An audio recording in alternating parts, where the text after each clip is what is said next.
Waheguru Ji Ka Khalsa, Waheguru Ji Ki Fateh. My name is Jasleen Kaur, and I'm a trans creator on the Guru Granth Sahib Project.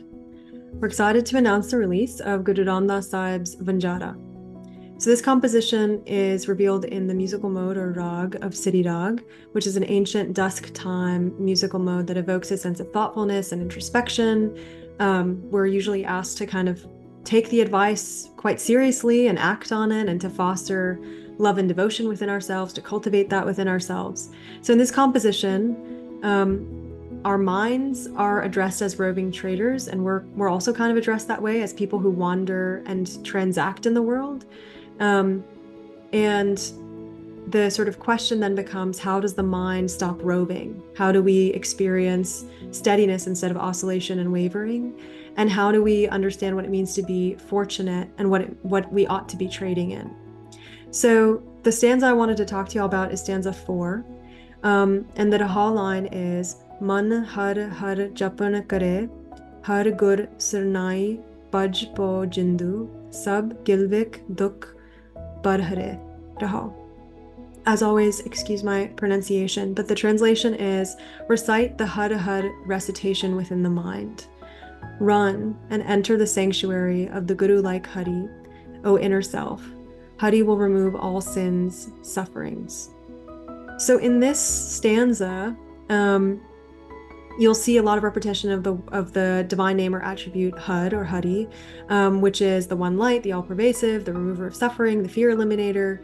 And in the Rahau line, the question that we might ask is like, what does it mean to recite this recitation of the one within the mind? And that recitation is not a physical discipline.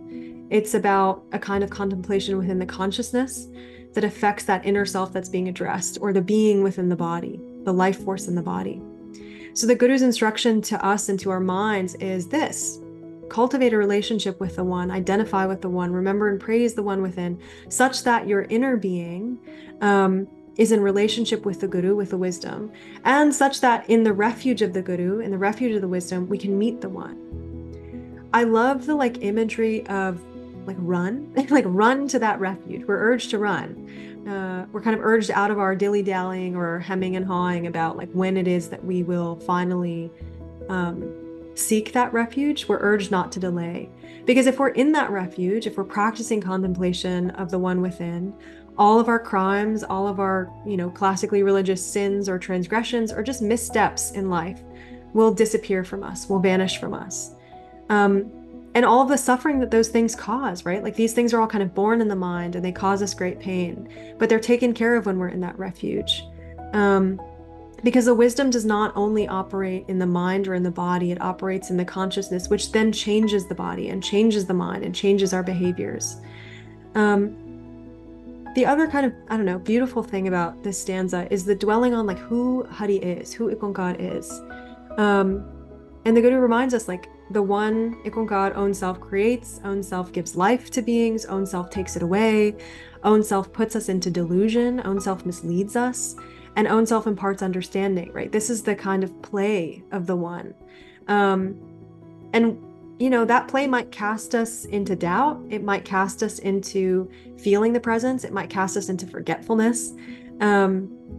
And so the reminder is that everything that we categorize as good or bad, fortunate or unfortunate, is part of that natural play of IkOankar. So even that kind of binary is being turned on its head.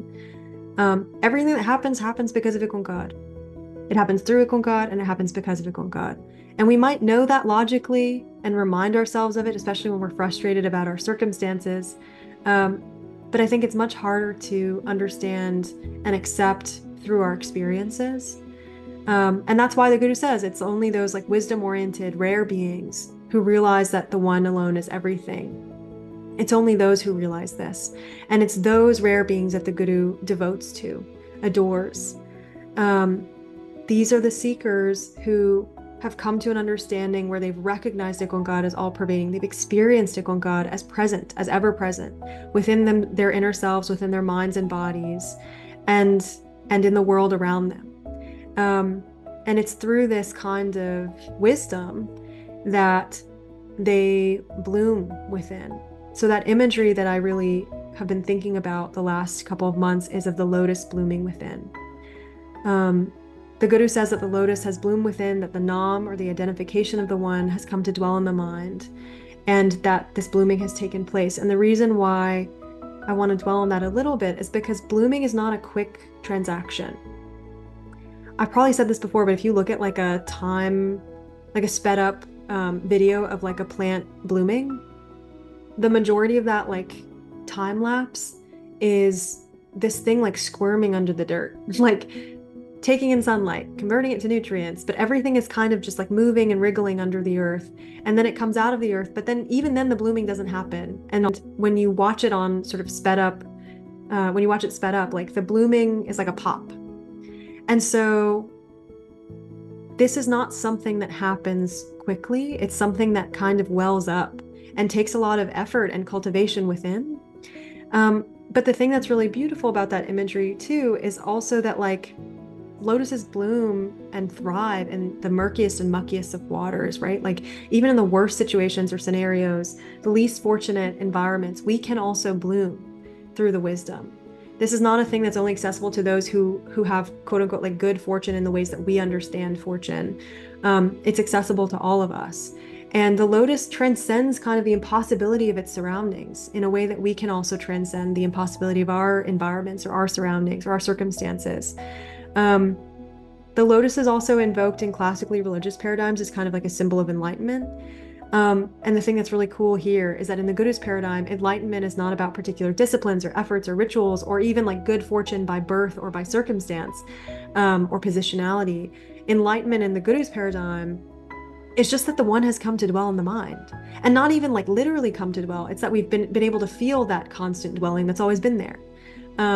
And so that empowering thing there is that the One is always dwelling within us. And the question is whether or not we are feeling it, whether or not we've come to understand these paradoxes of the One within our consciousness, and whether we've made that effort to recite the recitation of the One within our sort of inner selves.